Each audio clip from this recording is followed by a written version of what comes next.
谢公子，你这一走，我们就再也无缘相见了。这有何难？我赎你的身，你我同去便是了。公子此话当真吗？当真。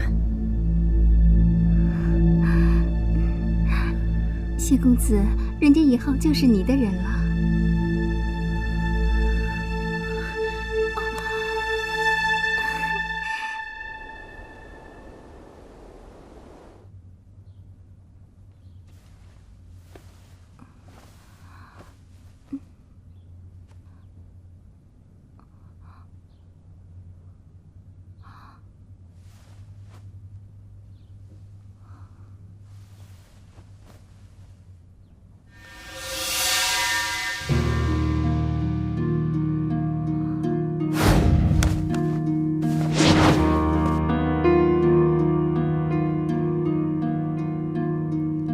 有的人他还真以为自己能飞上枝头做凤凰，就是，殊不知凤凰落了翅，连鸡都不如。对，不如鸡。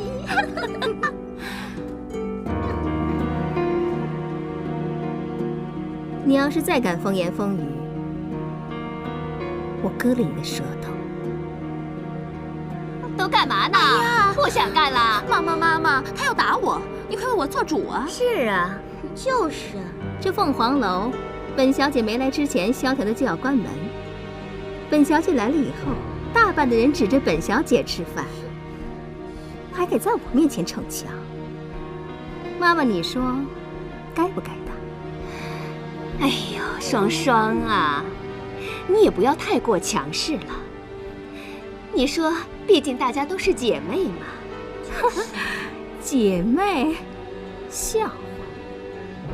皇城里的达官贵人说了，马上要把我接到皇城去，一辈子享受不尽的荣华富贵。真的假的？识相的就好好伺候我，别惹怒了本姑奶奶。到时候让你们分分钟人头落地。妈妈，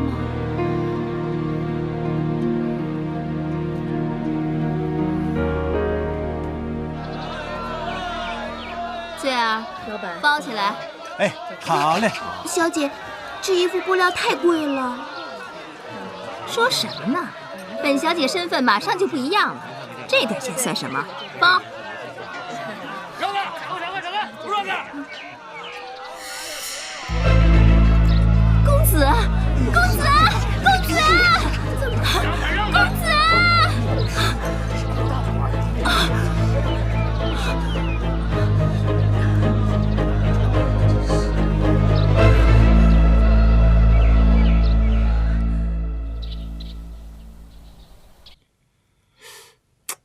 我觉得这下巴呀还应该不够方，早知道我就不打瘦脸针了。谁知道那个大王爷是个大方脸呢？哎呀，行了。哎，对了，薛公公说你把这个围上，说你啊，你腰太细了。那个死太监总盯着人家腰干嘛？他不是以为你是那个……不许说！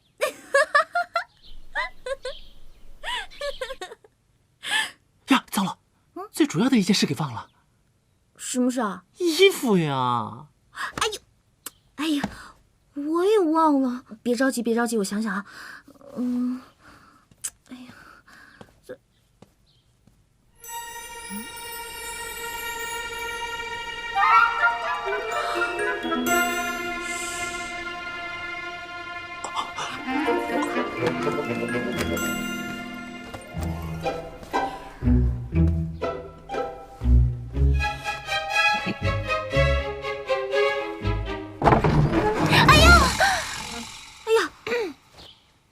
本小姐是奉了皇后娘娘之命，来看看寿宴你办得如何了。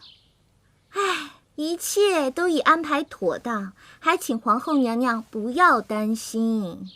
不要担心。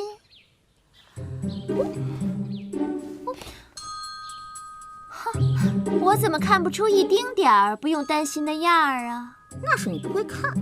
什么？我的意思是呢，我给皇上准备惊喜，既然是惊喜呢，那自然是要保密啦。哼，随便你。不过我好心提醒你一句，皇上大寿历来是宫中大事，不仅举国欢庆，说不定邻国还会派人前来祝贺。你一个没见过世面的乡下丫头，可不要弄得小家子气，失了皇家颜面。哎呦喂，这口气可真大！什么世面我没见过？刘德华和章子怡还请我造过型呢。你放心，我的原则就是有多大就搞多大，绝对不会丢了皇上和皇后的面。那样最好。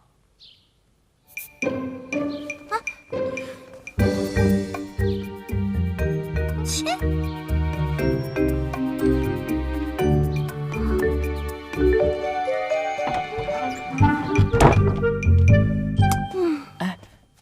我觉得他说的有道理。你说我过一个生日，还好几十号人玩一个通宵呢，人家可是皇上，你这么搞能行吗？在他来之前呢，我还不确定，不过现在我敢200%的确定，一定行。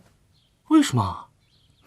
杜嫣然呢，她虽然讨厌，但她有一点，就是好坏都会写在脸上。你看她刚才那神情，分明就是告诉我，如果我把皇上这次的寿宴搞得锣鼓喧天、举国同庆，那我才是真的死定了。哦，原来是这样。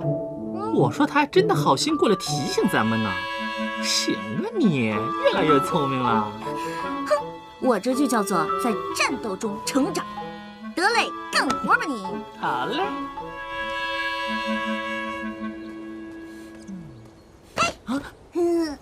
你能不能每次不要突然间冒出来？你有没有电话？我想预约不了啊。又胡说什么呢？电话是个什么东西啊？电话是我们家乡那边一个通信用的工具了。哎，别管这个了，我有事儿请你帮忙，帮不帮？啊？不帮。为什么？我三哥说了，如果是为了父皇寿宴的事情找我帮忙，叫我不要帮。凭什么呀？这个死冰块脸！我说我的大小姐，你是真笨还是装的呀？他的意思是，你要想让人帮忙，找他喽。我不要。那我也没办法。小四，不帮。小四，行了，你说什么也没用。虽然说我跟你是朋友，但我那三哥，我可得罪不起。是你说的，大夏天都能冻死人的。小四，这样吧，你还是乖乖去找他吧。你，臭小四，破小四，讨厌死你了！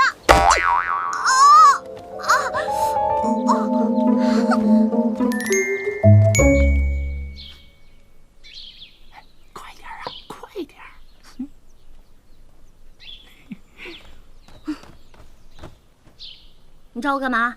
哎，王爷这不是来给咱们送衣服吗？这里面就是大哥战死的时候穿的衣服，上面的刺绣还是母后亲手绣的。那，谢了。慢着，本王还没说要给你，求我呀！你怎么？哎，你干嘛呀？求求能怎么样啊？哎，《爸爸去哪儿》没看过啊？拜托拜托，不会呀？没学会。好，你有骨气，那你最好自己想办法。哎，王爷，我替他求行不行？拜托拜托。我会自己想办法的，不用你管。你的办法就是去求独孤园，去求四弟，甚至去求邱公公。你可以去求他们，为何就不能求本王帮忙？算了，算我白费心机。哎，王爷，